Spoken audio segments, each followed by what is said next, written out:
मान लो एक बार। मानने से जब काम चल जाता है तो जानने के चक्कर में क्यों पड़े हो?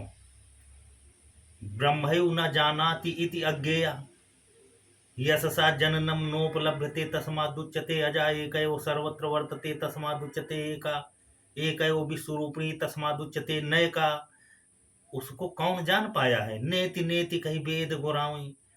तो तुम उसको जानने चले हो। जन्म जन्म मुनि जतन कराही, अंतराम कही आवत नाही। करोड़ों जन्म बीत गए ऋषियों के मुनियों के, और अंत में मरते समय राम नहीं निकल पाता मुंह से, और तुम उसको जानने के चक्कर में पड़े हो। अरे वो जानने का विषय नहीं, वो तो मानने का विषय है। जो साक्षात तुम्हारे सामने प्रकट है उसको मान नहीं रहे हो, उसको जानने की बात करते हो। कहाँ नहीं है भगवान? अच्छा, हर स्वरूप में जब वही है, सर्व स्वरूपे सर्वे से सर्व शक्ति समन्विते, जब सारे स्वरूपों में वही है, तो फिर आप अगर मान लेते तो जान जाते। और जब मान ही नहीं रहे हो तो कैसे जानोगे? या देवी बुद्धि रूपेण संस्थिता, या देवी श्रद्धा रूपेण, भक्ति रूपेण, कांति रूपेण, शांति रूपेण, लज्जा रूपेण, तृष्णा रूपेण, क्षुधा रूपेण। अरे सारे स्वरूपों में तुम्हारे ही शरीर के भीतर बैठी हुई है वो भगवती और वो भगवान, और तुम उसको जान नहीं पा रहे हो। किस लिए नहीं जान पा रहे हो? क्योंकि तुम मान नहीं रहे हो। तो जब तक मानोगे नहीं तो जानोगे कैसे? अरे तुम्हारी माँ है जो तुमको जन्म दिया, जानते हो क्या कि कैसे जन्म दिया और कितनी पीड़ा सहा? जब माने हो, तुमको मनवाया गया है कि ये तुम्हारी माँ है, इसने तुमको जन्म दिया, ये तुम्हारे पिता हैं। तुमने माना है, जाना नहीं है उनको। मानने के बाद जाने हो। जब तो तुम पैदा हुए तो कुछ ज्ञान ही नहीं था रोने के सिवा, कुछ भी नहीं जानते थे तुम। लेकिन तुमको मनवाया गया है, बच्चा ये तुम्हारी मम्मी है, बच्चा ये तुम्हारे पापा हैं, ये तुम्हारे फलाने हैं, तुम्हारे ढमाके हैं। मनवाया गया है, तब तुम जाने हो उसको। तो पहले मानना तो शुरू करो। ये तुम्हारी पत्नी है, ये मनवाया गया है, तब तुम उसको जाने हो। अगर मानते नहीं होते तो सारी स्त्रियां ही तो स्त्री हैं, लेकिन उसको ही पत्नी क्यों जानते हो? क्योंकि तुमको मनवाया गया है। पत्नी की बहन को साली मनवाया गया है, भाई को भाई मनवाया गया है, मित्र को मित्र मानते हो, शत्रु को शत्रु मानते हो, तो तुम उनको जानते हो। और जब मानोगे नहीं तो जानोगे कैसे? तो इसी तरीके भगवान को भी भगवान मानो तो, ईश्वर को ईश्वर मानो तो। ये आकाश को किसने टांग दिया? आकाश टंगा हुआ है। इस धरती को किसने बनाया? इस वायु को किसने बनाया? ये जल को किसने बनाया? ये सृष्टि कैसे चल रही है? ये शरीर में इतनी मशीनरी किसने फिट किया? इस वाणी से कौन बोल रहा है? इस दृष्टि से कौन देख रहा है? कौन सुन रहा है तुम्हारे कानों में बैठ करके? अरे मानो तो, ये तुम नहीं हो, ये वही है जिसको जानने की बात करते हो। लेकिन पहले उसको मानो तो, वो तुम्हारे सबसे निकट है, वही तुम्हारे निकट है, और कोई निकट नहीं है। लेकिन तुम उसको जानने जानने के चक्कर में पूरा जीवन खपा देते हो और मानते हो नहीं। एक बार मानो तो, जिस दिन मान लोगे कि नहीं ब्रह्म है, ईश्वर है, भगवान है, कोई पराशक्ति है, कोई परम शक्ति है, तो आप उसको जान जाओगे। और जानने के लिए आपको बहुत बड़े बड़े ग्रंथ या बड़े बड़े ऋषि मुनि सिद्ध, इनकी भी जरूरत नहीं है। जानने के लिए केवल आपको विश्वास करने की जरूरत है।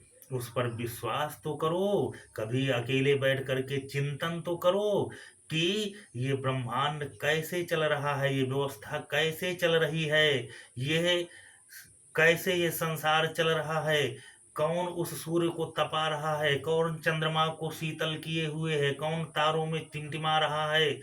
आप उनको मानो तो जब मानने लगोगे तो जानने लगोगे, और जब तक मानोगे नहीं तो जानोगे नहीं। मानने के लिए आपको अपने भीतर विश्वास पैदा करना पड़ेगा, भगवान नहीं करेगा। तुम अपनी आदत बनाओ, तुम अपना स्वभाव बनाओ, विश्वास पैदा करो अपने भीतर। बिनु विश्वास भगति नहीं तेहि बिन द्रवहि न राम। जब तक विश्वास नहीं बनाओगे भगवान पर, तब तक आप उसको न तो मान पाओगे और न जान पाओगे। जब पूर्ण विश्वास उस पर बन जाएगा, तो वो तुम्हारे हृदय में प्रकट होकर के तुमको अपने आप को मनवा भी देगा और जनवा भी देगा।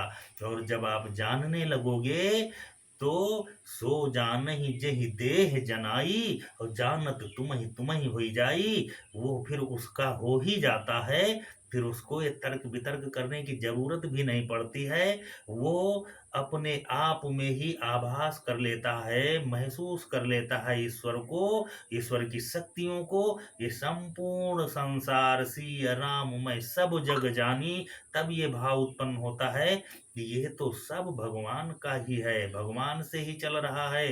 भगवान के बिना इच्छा के एक पत्ता भी नहीं हिलता है। लेकिन यहाँ तक पहुँचने के लिए आपको केवल भगवान से प्रीत प्रेम विश्वास करना पड़ेगा, बाकी दूसरी प्रक्रिया नहीं है। और वह तुमको तुम्हारे भीतर से ही मिलेगी, उत्पन्न होगी। इसके लिए कोई बाहर का व्यक्ति आपको कुछ नहीं कर सकता है। आप भगवान पर भरोसा करके, विश्वास करके, और उसको मानने का प्रयास करो। उसकी लीलाओं को, उसके जो क्रियाएं हैं, उसके गुणगान को, उसके नाम को स्मरण तो करो। श्रवणम स्मरणम कीर्तनम विष्णुपाद सेवनम अर्चनम वंदनम साख्यम दास्यम आत्मनिवेदनम, ये नवधा भक्ति है। तो किसी भी प्रकार की भक्ति से जुड़ करके उस पर विश्वास करो, वो मनवा भी देगा अपने आप को तुमको, और जनवा भी देगा। लेकिन जब तक आप केवल घमंड में आकर के, मद में आकर के कुतर्क करोगे, केवल अपने मन को भटकाओगे, तो सामने होते हुए भी वो तुमको दिखाई नहीं देगा।